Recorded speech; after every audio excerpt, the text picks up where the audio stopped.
Good morning. Very lush growth here.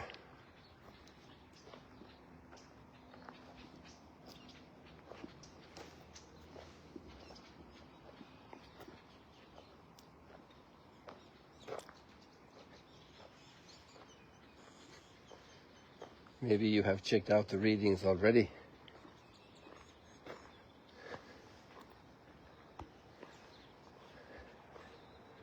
And maybe you can give your comments already.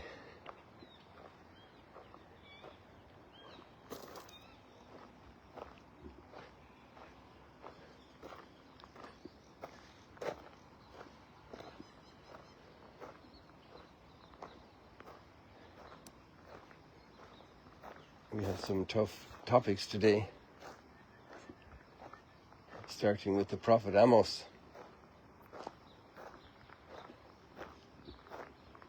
One of the earlier prophets. And he's calling out the sumptuous living of some. And there's a very interesting phrase in there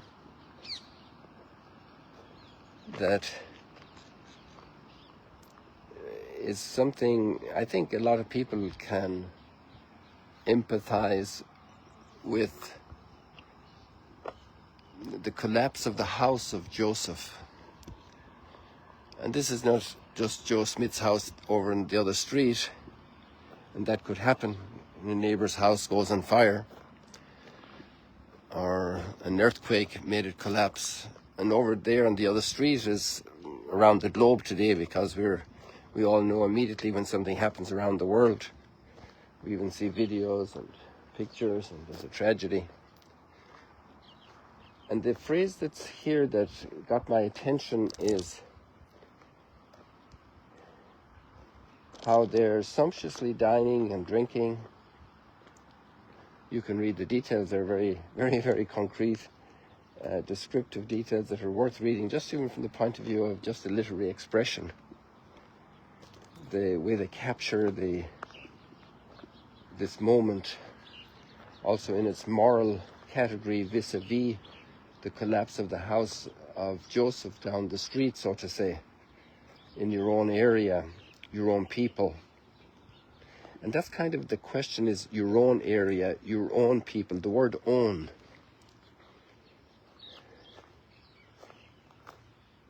The mystery of life, the gift of life, our own people, our own area. It's not just me alone, it's our own, because if I'm happy and good, then I just can't go off and whistle dandily down the road and the neighbor's house is on fire. It has to implicate me, because I am empathetic. I have empathy for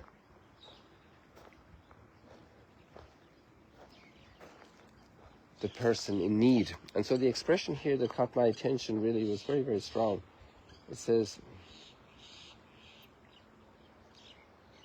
they are not made ill by the collapse of Joseph,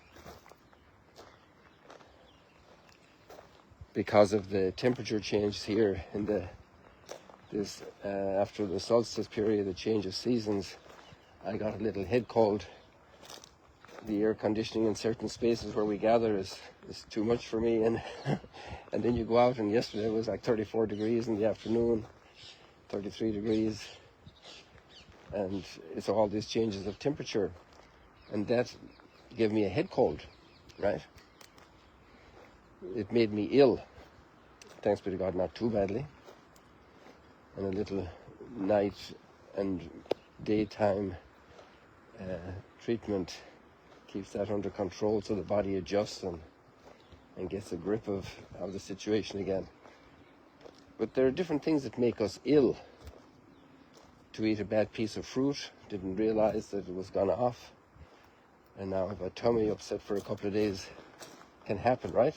It made me ill. But the collapse of the house of Joseph makes me ill. And what this reveals is, it reveals the bond between us, our own people. our own people. Who are our own people? You know, could parents sleep tranquilly and let the baby cry all night?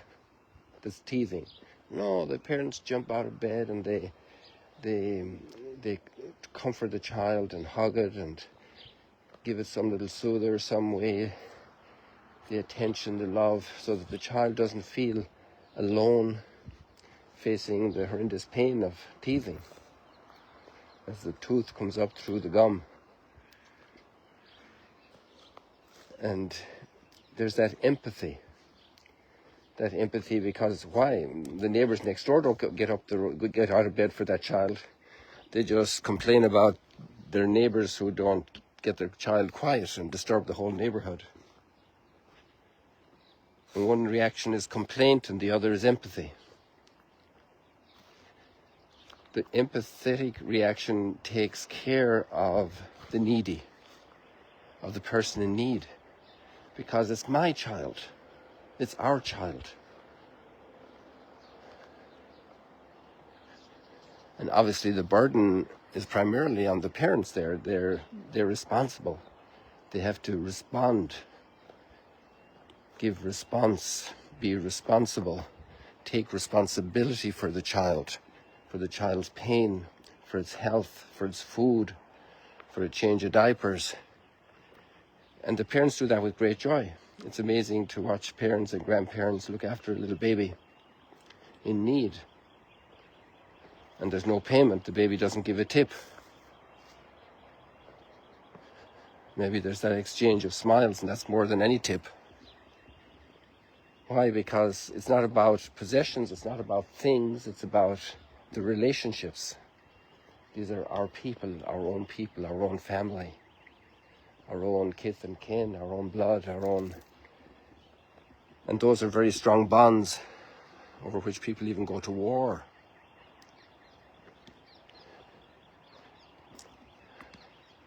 And there's a lot of discomfort in war and a lot of risk.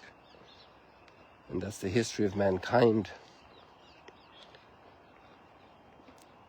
And then so much destruction ensues.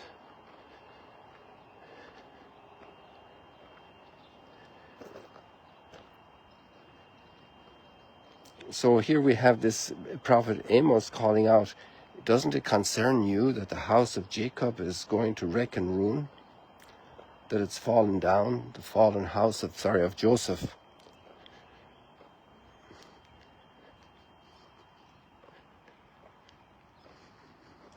Our brothers, our family, our people, our faith community, a community so blessed that has come through so many challenges and difficulties over the centuries since Abraham. And now we're at the prophet Amos. It's close to 1,000 years later.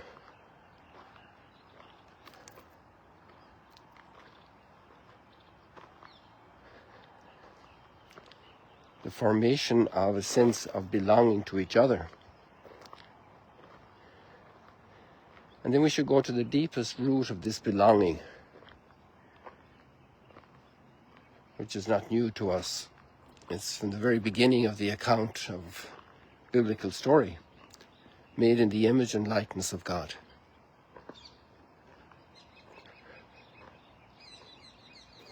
And that's why we stop on the roadside for somebody who had an accident, somebody who had a flat tire, somebody who's in need, somebody elderly, and they were out shopping, but now they don't have the strength to lift the shopping bag, or they need to sit down, to help them.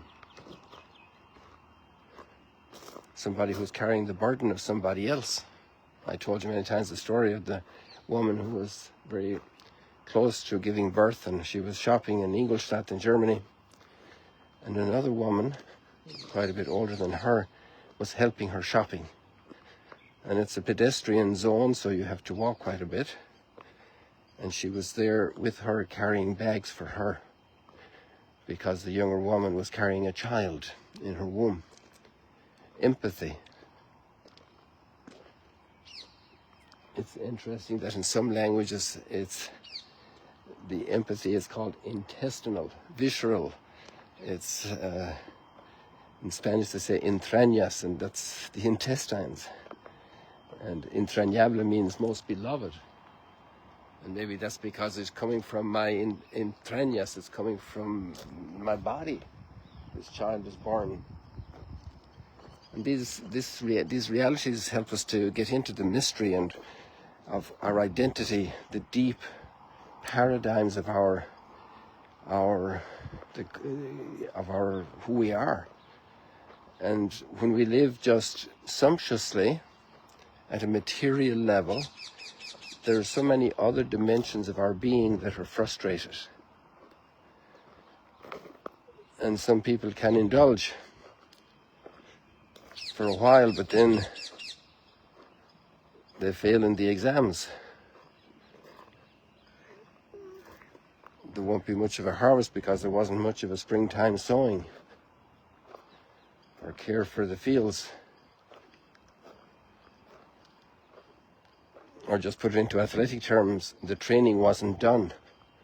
The body wasn't conditioned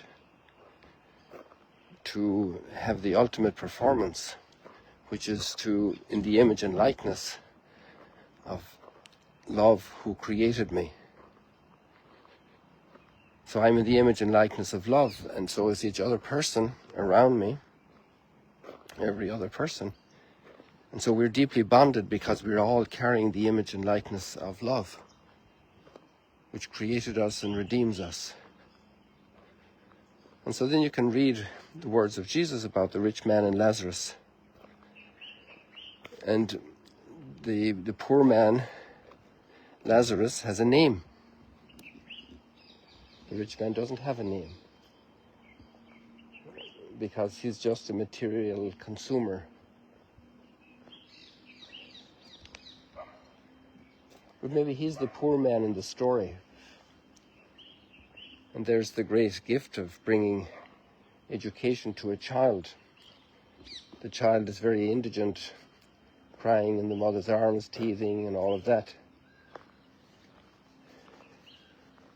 But the poor parent would be the parent who wouldn't have empathy for the child. That would be a very poor parent, a parent who had not been prepared for marriage and parenting.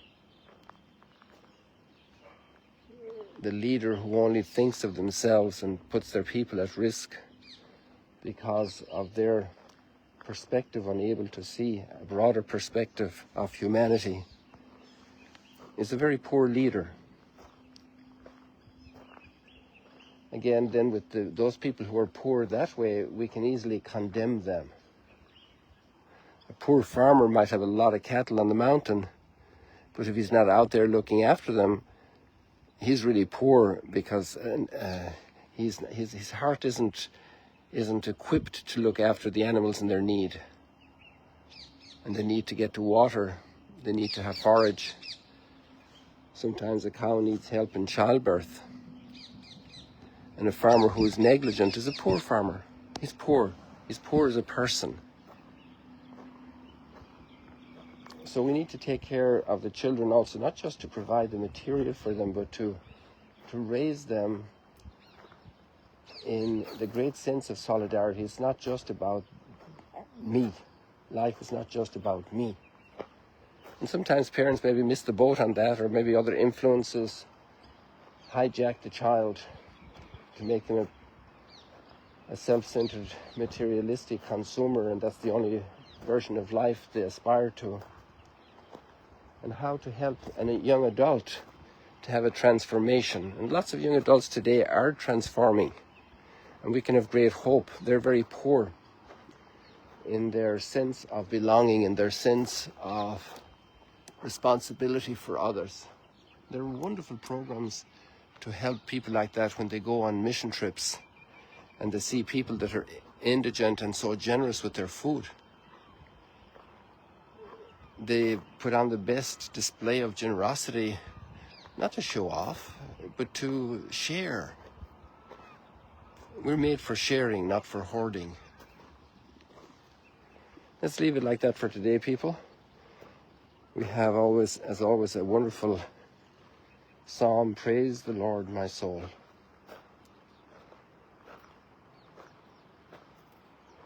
And we have a great reading from Timothy where Paul is training him to be the responsible leader he needs to be, the type of lifestyle he needs to lead, to be that rich pastor, a pastor who is rich in virtue.